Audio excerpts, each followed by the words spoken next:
Welcome to the WRAL Daily Download. I'm Grace Holland. Lieutenant Governor Mark Robinson revised his defamation lawsuit against CNN. You may remember he was originally seeking $50 million from the news outlet. Now he's asking for $25,000.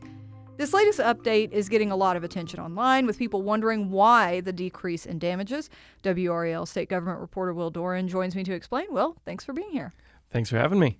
Okay, so first off, let's catch people up. I think most people know the highlights of this, but just in case people have forgotten, because there's a lot going on this election season, how did this lawsuit come about? Yes, so in the least explicit terms possible, CNN ran a report making allegations of comments that were associated with a username they claimed with Mark Robinson's on a pornographic website called Nude Africa.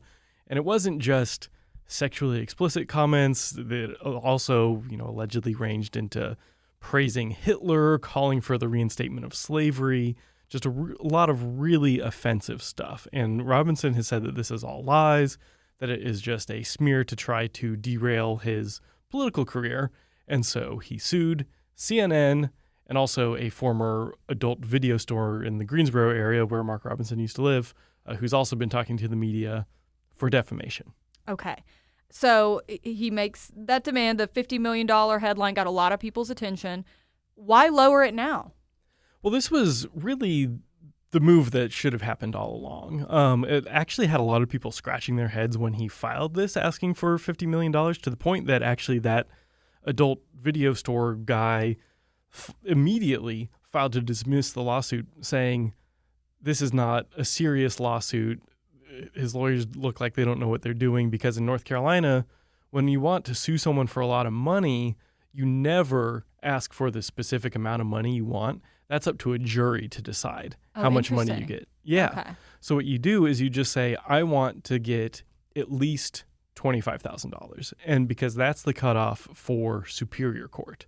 And that, ensures that you go to, big Superior Court, get your case in front of a jury, and then you have a trial where you put forward evidence, and the jury are ultimately the ones who decide how much money you get, not whatever you put in your lawsuit. Okay, gotcha. So then that begs a question. Like you said, legal experts have wondered, why would you do this in the first place? So why did he ask for this much money? Yeah, that is a great question. The one guy that he sued, who's asking to dismiss the complaint, says he just did that for basically PR reasons. I think that, his motion said that this lawsuit from Robinson is more like a press release than an actual real legal document. This was just, intended to get headlines. It was never a serious complaint, and so therefore a judge needs to dismiss it. Maybe that was the intention, to just get the headlines, because, plenty of people reported that, Robinson is seeking $50 million from CNN. Or it could have also been, his attorneys from Virginia. I don't know, maybe they do things differently in Virginia than they do here in North Carolina. But either way, they've fixed it now, done it the right way. So even though it looks like he's lowered his demand and is, asking for a lot less money, that's not really how to describe it. It's more just that they're doing it the normal way that every other lawsuit in North Carolina operates. And if this thing ever goes to trial, it's going to be a jury that's going to decide how much Robinson gets. And if he wins, it'll probably be a lot more than $25,000. Okay, let's take a quick break right there, and we'll be right back.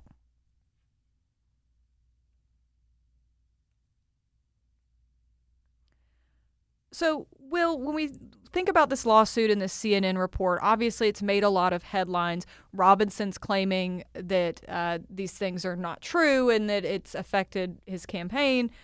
Have we seen an impact from either one of these things to the governor's race? Yes, for sure. Robinson had long been trailing in the polls to Josh Stein, his Democratic opponent. That was not new. But after this CNN story came out, we saw his polling numbers drop.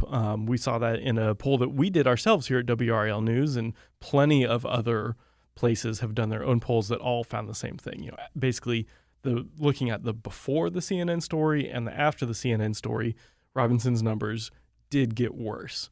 So, that's something he points to, saying this was intended to harm, my political career. But what we also saw in the immediate aftermath of that CNN report and Mark Robinson saying, oh, well, this could have maybe been artificial intelligence that someone was using to impersonate me on this forum. It was kind of some vague denials, and a lot of actually fellow Republicans, including U.S. Senator Tom Tillis, U.S. Senator Ted Budd as well, both of our sitting U.S. senators who are both Republicans, came out and said, Mark Robinson's going to need to do a little bit more to explain to voters that this is false, that this is not true. And he's going to need to prove to people. And so this lawsuit is kind of the first step in attempting to do that. Not just saying, oh, it could have been hackers or it could have been AI, putting your money where your mouth is and writing it all down, getting a lawyer to sign on to it, really trying to bring some potentially skeptical Republicans back into the fold, saying, okay, he is serious about this denial. He is going after CNN. So, we haven't really seen too many polls of the governor's race since his lawsuit came out about a week ago. So, it remains to be seen how many of those Republicans that he lost come back into the fold. But that is, certainly one thing that he's hoping that this lawsuit will accomplish. Sure. And it stands to reason, though, that, maybe just filing the lawsuit may not be enough for folks, that they would want to see some of this proof that Senator Tillis kind of talked about here. So at this point, that would have to play out in a courtroom, right? So do we expect that we would get an outcome in this lawsuit before the election? That is highly unlikely, unfortunately, for voters who are waiting to see if any more information does come out. In North Carolina, you have 30 days to respond to a lawsuit when you get sued. And when he filed this lawsuit, it was with 20 days left until the election.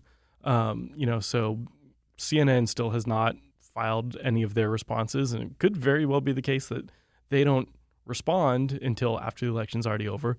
And then even once they do respond, then that's when you get into the process of, discovery, when you get to dig through the other side's emails and, force the people on both sides, to sit down and testify under oath about things. And, so there's a lot of thought that, maybe depending on how the election goes, will this ever go that far, get into discovery? That's an expensive process. It can also be a pretty invasive process. And that's just a long way down the road. The justice system works pretty slowly. We are probably not going to see many more details, and particularly not any potentially major details come out before the election. Right. And just to follow up on that, so CNN they don't have like a deadline or anything that they have to respond to this by or anything like that? They have 30 days once they're served, and I still don't believe that they've been served. I would actually need to double check that, but as of at least about a day ago, they had not even been served with this lawsuit yet, and that's when the clock would start ticking. It could still be weeks, and obviously the election is coming up pretty soon. Yeah, less than 2 from Election Day now. All right, well, thank you so much, Will, and thank you for listening to the WRAL Daily Download. Another great way to get WRAL news is the Morning Briefing newsletter. It's a daily email with triangled news, events, and headlines to help you get ready for the day. Sign up at WRAL.com/newsletter.